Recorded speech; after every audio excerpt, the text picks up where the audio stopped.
to tell you. Like the time I was involved in a haunted house.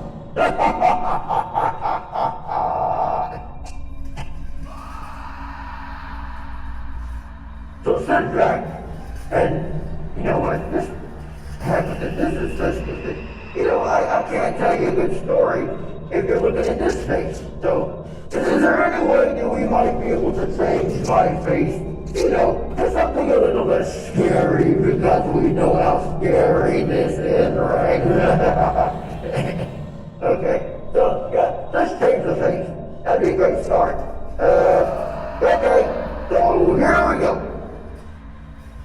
With the magic of the hand. There you go. There, that's better. How you like that? Alright, hold on. Before we tell the story, here you go. I'm feeling a little horny today.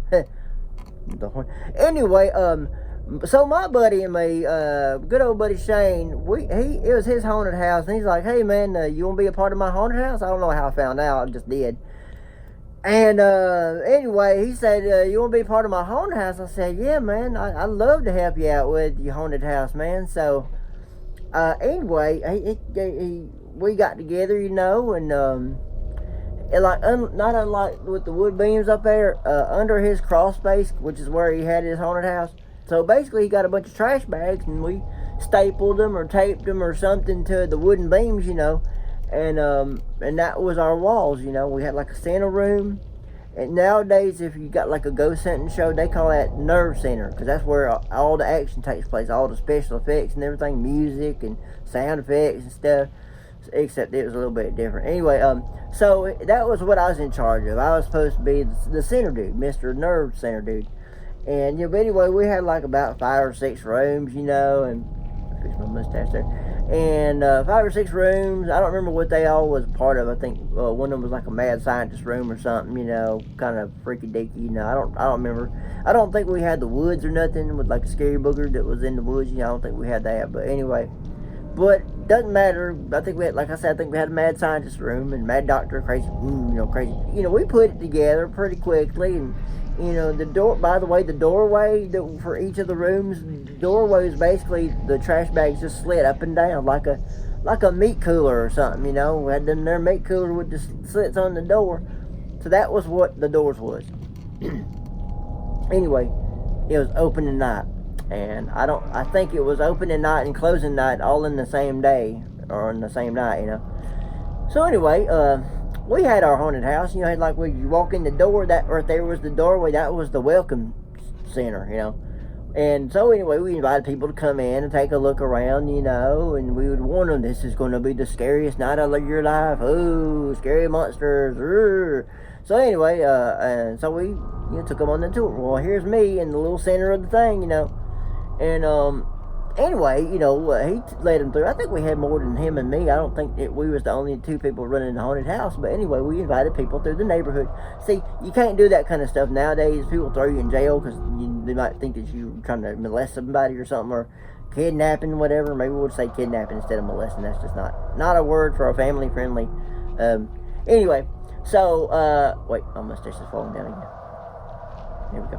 Anyway, so he let him through, you know, each individual room, and I did my thing, my part with the sound effects and the spooky stuff and the lights and all this. I don't think we had a smoke machine or fog machine. I don't think we had one of them, but we could have had, you know. So anyway, so he takes them into different rooms, you know, and we must have had 2 or 3, 4 different people come in, you know, or different people going around, you know, not just 4 people, but that's how many times we got to do the haunted house. Okay. Glad we got that straight. Anyway, so, I say anyway a lot, don't I? Well, me being the genius that I am, you know, thought it'd be a great idea to do this one thing I did. So, Shane comes around with all of our people, you know, and we get to the very last room. Well, me being, like I said, the genius that I am, I thought I would try something a little different. We didn't do this before, you know. I didn't warn him, didn't tell him nothing about it, what I was going to do. And so, oh boy. So anyway, they all got to the last room. And I thought, wouldn't it be really neat if I could scare them, you know? That'd be real cool. didn't tell nobody nothing. I just thought I would be thinking on my own devices and whatever. And well, I snuck around out this. They went this way, like counterclockwise. I went clockwise because I gotta be my own individual self. And went around, and they got to the last room. Well, they weren't expecting it, and all of a sudden I go, ah! You know, I thought that'd be real scary. You know, when I jump out and step into the booth. Well, going, ah! Apparently wasn't the right thing to do, and I made Shane mad. He was so mad at me. And I'm sure that the people that was going through, they was like, what's going on here? Who's this guy? Why is he doing this kind of stuff? And so, I kind of ruined the haunted house, and that's pretty much about it. Like I said, opening night and closing night all in the same night. Wait a minute, my mustache is falling down here. There we go. So anyway, he's like, what are you doing, dude? And I'm like, that's what people usually ask me all the time. Like, what are you doing, dude? Remember the story with the fire and the play with the, yeah, what are you doing, dude? Is usually what I get asked by people all the time. So anyway, what are you doing, dude? And I said, I don't know. I thought this might be scary, dude. And he's like, no, that is not scary. That's dumb. Why did you do that? That's so stupid. This is based on a true story. This is sort of the true story, but not really. So, yeah, don't worry, that styrofoam, that sound you just heard. So, I don't know, man. I thought I was helping out and thought I was doing a good job, and apparently I wasn't. And so he pretty much shut down the haunted house at that point in time. Fast forward a couple minutes, you know, and Shane went his way and I went my way, and you know, I basically went to the back steps that go up to the back of his house. And I'm sitting there just, and that's because I felt terrible for what I did. Well, and I know this is my word against her word. I don't know if she's still with us, among the living. If she ain't, I mean, my heart goes out to you, ma'am. But it was Shane's stepmom come out the back door and asked me, what's going on? So I don't know if she really said this, but I think she said, you know, what's wrong? Why are you out here by yourself? And I said, well, wait, let me try it again. Why are you out here by yourself? And I was like, well, I messed up Shane's haunted house. I'm so sorry. I feel terrible about it. And, which I did. I really sincerely I did. And she said, you know, I was like, I think he's mad at me. I don't think we're going to be friends anymore. And she goes, you know, it's okay. Yeah, friendships, if you have close friendship with people, you don't have to worry about them ending.